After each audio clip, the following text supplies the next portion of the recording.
Well, tonight you have a Champions League where Manchester United fell to Bayern Munich there. A lot of that will be coming on the show. 360 Sport on Trust TV. Adini Ajishafe. We run through some stories as we look at our own lady doing so well over there in Serbia. She fought well. Looking at the first story that has to do, rather, the team Nigeria, that has to do with handball. Our lady is doing well there. Nigeria under 18 women qualify for IHF Women's Youth World Championship that will be coming up in China. Congrats to them.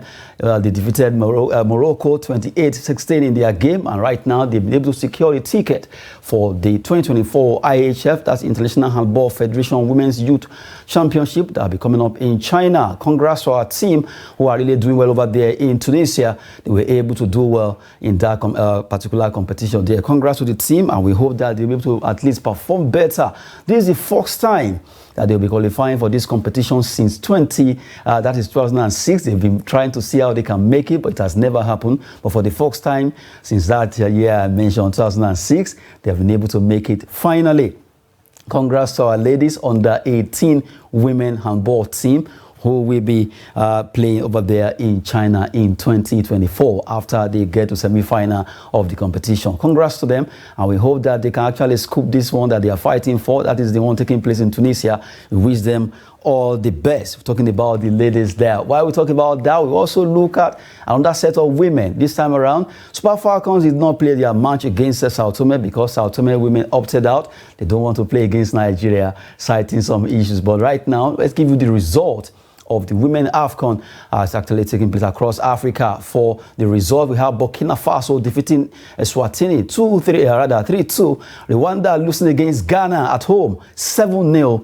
Uganda 1, Algeria 2. Egypt walloped South Sudan 4-0. And attention has been on that match between Ghana and Rwanda. In that particular encounter, Ghana, they were able to win that encounter 7-0. And you just have to give kudos to them for the fact that they were able to do well in that particular game, winning 7-0 away from home.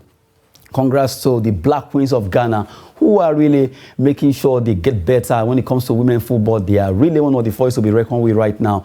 The way they are closing the gap against Nigeria and South Africa is just getting so closer. But for Ghana, well, they'll be doing the business on Tuesday. The second leg will be coming up at that time, and they want to see how they will actually win more at home. If they could win 7-0 away, what will happen in Ghana between Ghana and Rwanda? Good one for Ghana. The Black Queens really show why they are queens from Ghana, defeating Rwanda 7-0 over there in Rwanda in an away game. And for Egypt, winning 4-0 against South Sudan, it's also something to celebrate for them. Just giving you update concerning the women AFCON there. That's what they call WAFCON for the qualifiers. For Nigeria, well, we'll be playing the second round after our opponent Sao Tome opted out. Maybe the fear of Nigerian Super Falcon is the beginning of wisdom for them. Well, joining us from Kaduna, we have Nazir Jarmajo, supposed to join us there from Kaduna State. I will be hoping that he will be able to join us, and so that we can run this together. Well, right now, the big one also happened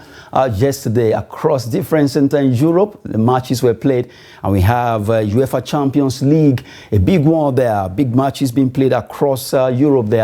Let's look at those games I played yesterday and just to look at how teams performed. Looking at the result there, it was a 2-2 draw between FC Copenhagen and Galatasaray. 2-2 it ended, while Bayern Munich, it was a 7-goal thriller between Manchester United and Bayern Munich with there 4-3. A big match there. Well, we look at Arsenal 4-0 against PSV Eindhoven. Sevilla 1-1 against Lens. Union Berlin lost against Real Madrid there. Sporting Braga, they also lost 1-2 against Napoli, while Benfica lost at home against Red Bull Salzburg of Austria. Inter Milan, Real Sociedad ended 1-1 there, giving you the result of the UEFA Champions League. And right now, looking at the fact that these games were really tough for some clubs. Well, with Nazir Jarmajo, we'll be running through about 4 of those matches. Let's start with Bayern Munich versus Manchester United. Nazir, I'm sure you watched that match. A big one coming from their goalkeeper, saying where he caused it because he didn't do well, causing them to lose focus after he actually made a howler there. We're talking about Andre Onana. You agree with that? 4-3, Manchester United, Bayern. I caused our defeat by Andre Onana. Jarmajo. Yeah, good morning, Adini. First of all, looking at this in Manchester United and Bayern Munich that happened in the Champions League, I believe in the first place, Andre Onana would have a bit of blame to take because actually it was a mistake from him that caused that goal. But before that goal, when you look at the entire performance of Manchester United, it was, even above what the fans were expecting because so many of the fans expected Manchester United to go there and get beaten. But unfortunately, they went there and gave Bayern Munich a game in the first, 28 minutes of that game before that, mistake from Andre Onana. And after that mistake, it was like a game of goals galore because Bayern Munich kept on scoring and Manchester United kept on responding up till the end of it. When you look at the entire game, what happened in that game on Manchester United side, defensively, it was a lack of concentration from Manchester United. They lost it. In minutes that they should be defending very well against Bayern Munich, they actually let Bayern Munich go ahead and score goals and, beat them. Manchester United responded, like Eric Ten Hag said, you can't go to Munich and score 3 goals and at the end of the day you end up on the losing side. No, you don't let it, you don't let this kind of things happen because everybody is expecting a side that is going there to give Bayern Munich the game and score 3 goals to go ahead and get something out of it. Even if it is a draw, at least Manchester United should have got it right there. But I don't feel like Andre Onana should be taking the entire blame because he is the one that actually came out to say that he was the one that made a mistake and caused the team because the team were playing very well before his mistake. Agree. But when you look at the entire game of Manchester United, you look at the way Bayern Munich are scoring goals, a lot of these players have a lot of blame to take from this one. Take a look at Casemiro. Where is he when Bayern Munich scored their second goal? Agreed, Diego Dalot sacked the run of Jamal Musiala. But where was Casemiro when Serge Gnabry was scoring that goal? Because it was Casemiro that was supposed to be with Jamal Musiala all the time, but he wasn't with him. And Diego Dalot sacked him. But after that, inside the 18-yard box, where was Casemiro? He should be the one tracking, the run of Serge Gnabry before he converted that time. But unfortunately, he wasn't there. And also attacking well. Yes, Marcus Rashford did a bit better yesterday considering what he did from that game against practice. And Rashford Polish is a good one for him to get on the score sheet for the first time for Man United. That will help his confidence. That will help him, going forward because he's the goal scorer. The team needs the player that won't Manchester United will rely on him when it comes to goal scoring. Even Facundo Perez did a bit better yesterday. He did, a lot of good for Manchester United considering there is no in Sancho, there is no, Anthony, the man from Brazil who is facing a lot of accusations right now. But Manchester United have a lot of good to take out of this team when you take out that mistake and the lack of concentration in that back line. Without that, Manchester United have a lot of things going forward to take because they have a lot of games to play. And Eric Ten Hag needs to get things together in next to no time because time is against him. The season, matches are coming thick and fast. United need to start winning games. Okay, I agree that the whole team needs to play together. But for the first time, their goalkeeper, Andre Onana, seems to be ready to take all the whole cross on himself by admitting that he is the cause of that. You agree with that fully? No, I don't, to be honest with you. I don't. He's just creating excuses for his teammates because, just like I said, a lot of players have to take so many blames out of this game. Manchester United, the entire game they played, so many mistakes are there. Even Andre Onana without him, United would have considered 6 goals yesterday or maybe 7 because he has saved like 3 or 4 good Bayern Munich shots that he actually saved. So I don't really buy into what Andre Onana is actually trying to say at the moment. He's just being, somehow taking the blame. But I really think he deserves better because he has done a lot better for Manchester United. Agreed, he has conceded a lot of goals, but it seems like he's coming to a team that is not ready to have him. He is a player that is, playing that modern day style of a goalkeeper and stuff, but the team is not ready to have him because they are allowing so many chances. Look at the big teams in England. Manchester City, Liverpool, all of them that are playing with goalkeepers that can play with their legs. They don't concede a lot of chances like this. But United are conceding a lot of chances. That is why they are conceding so many goals. And that is why Andre Onana is taking so many of the blames from so many fans at Manchester United and other parts of the world at the moment, to be honest with you. But I don't really buy into the fact that Andre Onana is at fault for Manchester United for conceding all of the 4 goals they conceded yesterday. He can take the blame for the first goal, but not for the second. Casemiro has to take that for Serge Gnabry's goal. And the penalty from Harry Kane, Casemiro, Eriksen has to take that blame. And the fourth goal also, Casemiro has to take the same blame because Tell ran from the center of the field up into the 18-yard box and nobody tracked his run. So Andre Onana has no blame for that, to be honest with you. Okay, so from the way it is right now, even though you don't agree that Onana said is the reason why the team fell in Germany, but to some extent, you mentioned Erik ten Hag, the coach of that team. Erik ten Hag too, like you mentioned, it needs to be blamed also because as the manager, we saw some things fishy there.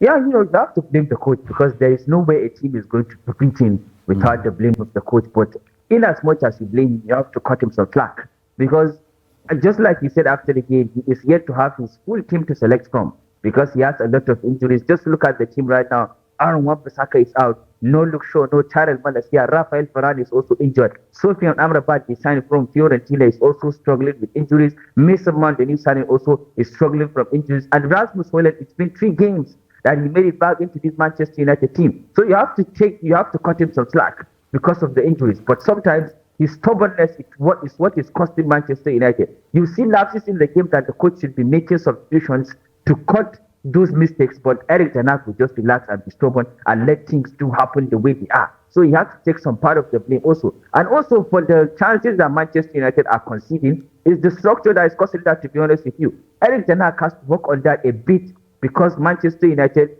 are conceding so many chances. He has to take the blame of those chances, and it's like the setup of the players is yet to be perfect. Agreed, Christian Eriksen doesn't have the legs to run around the field, cover every blade of the grass, help the team defend in as much as he can because he's having his own health issues. But Manchester United, Erik ten Hag should find a way that will fit Eriksen playing for the team, even without Mason Mount or Sofian Amrabat, that the team will benefit from his creative ability. Because Christian Eriksen, as we know, is a very creative player that can help the team going forward. But ten Hag has to take a lot of the blame also from what has been happening in Manchester United since the start of the season to now. A good one there coming from Jarmajo from Kaduna joining us. Quick, let's focus also on Arsenal. Arsenal really did well, defeating PSV and the 4-0. What's a game there? Saka, Odegaard, all of them were on songs. Trossard also being able to show their class as a team, very youthful team, and they are really getting along with the entire squad are working together to get results. Champions League, first game 4-0. How do you see this game? I think it was a fantastic performance from Mikel Arteta and the entire squad. Yeah, it is a very fantastic performance. You have to give this team full credit for what they have done over the course of their time, in the Premier League, trying their best to get back into the Champions League. And yesterday, their chance came, and they actually took it in style because it was a win that Arsenal got their hands on in style. When you look at the performance of the team in the first 45 minutes, all the front three getting involved in the goals, Jesus scoring, Leandro Trossard scoring also, and then Bukayo Saka, who has been doing very, very well in this team since when Mikel Arteta took over. And then after the halftime, not only the front three, Martin Odegaard came into it also and he scored. It was a fantastic performance from Arsenal when you look at the entire contest of what happened, against PSV Eindhoven. They should be blowing away teams like this, and they are looking like, yes, we are not here to play. We are here to show that we are part of the big boys because we belong here. So it is understandable for Arsenal.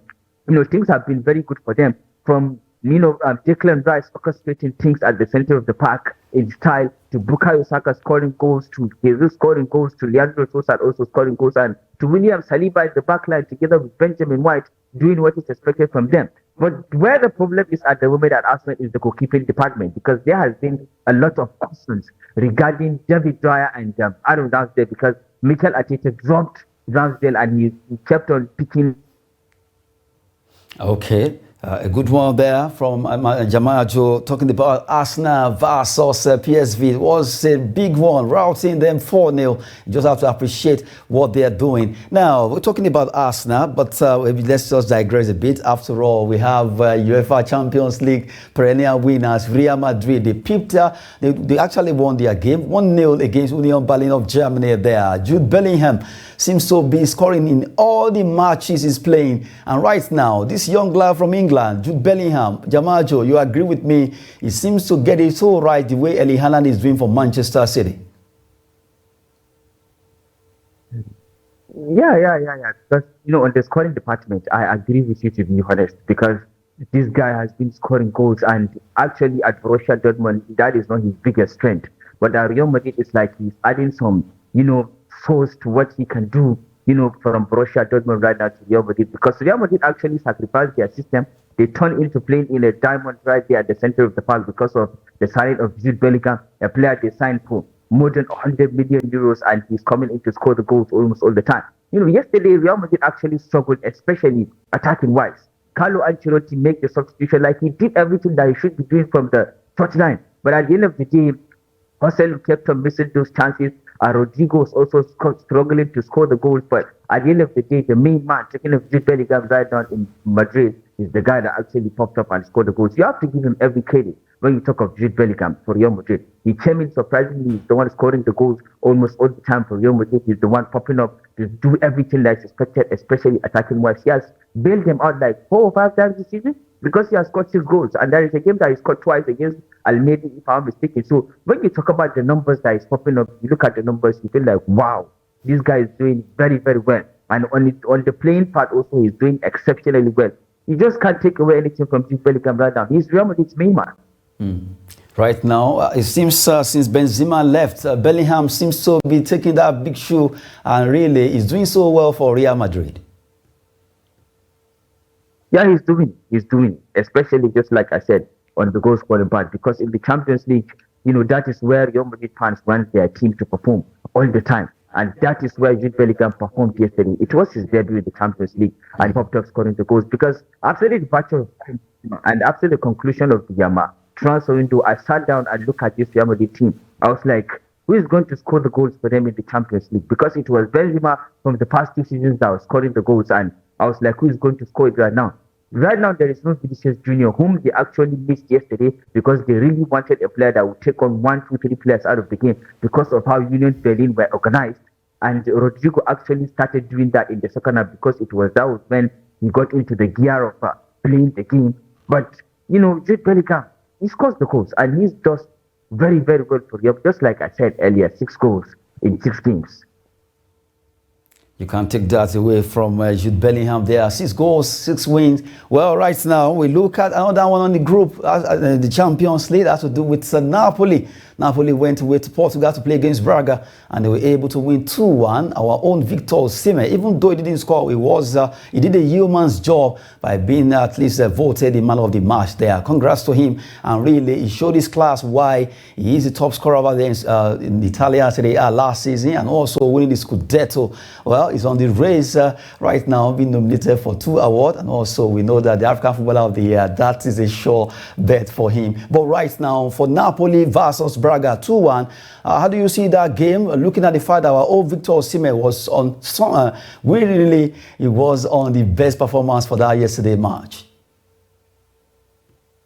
Yeah, Victor Osimhen, when you look at his performance in this Napoli team, it's like he's adding something also into his game this season because at the start of the season, so many complaints were there of him, not performing. If he doesn't score goals for this Napoli team, he doesn't do well. But yesterday, when you look at his performance entirely from his positioning to the way he pressed, to the way he organizes Napoli's press, and from the way he makes those runs and open spaces for his teammates, you know that this guy is going up gradually and he's getting more disciplined when it comes to the way he's performing for this Napoli team. I think they have a player on their hands, and there is a reason why they kept him and didn't allow him go, during the summer. And he's actually showing the reason why this season. Last season, they had a good run in the Champions League. They went up to the quarterfinals of the tournament where AC Milan got the best out of them and made it through. And this season, wait to see what they can do. But I hope Victor Osimhen gets to score more goals in the team. And also yesterday, he missed a couple of chances. I think in the first half, maybe he missed like 2-3 good chances that he should have converted. Yes, but strikers, it do happens for them. But it seems like after missing those chances, he picked himself up and continued performing for this Napoli team. They have a very good player in their hand, to be honest with you, and they shouldn't play with them. A good one there for Victor Osimhen, doing so well in that game against Sporting Braga of Portugal, where they won that game 2-1. And now let's look at it, even though it's still early to call, but at least let's have a glimpse of the table. We have a Champions League match day 1 that was played. Well, we look at it, Group A. Well, it's Bayern that is topping there, followed by Copenhagen, Galatasaray, Man United are 4th on the log.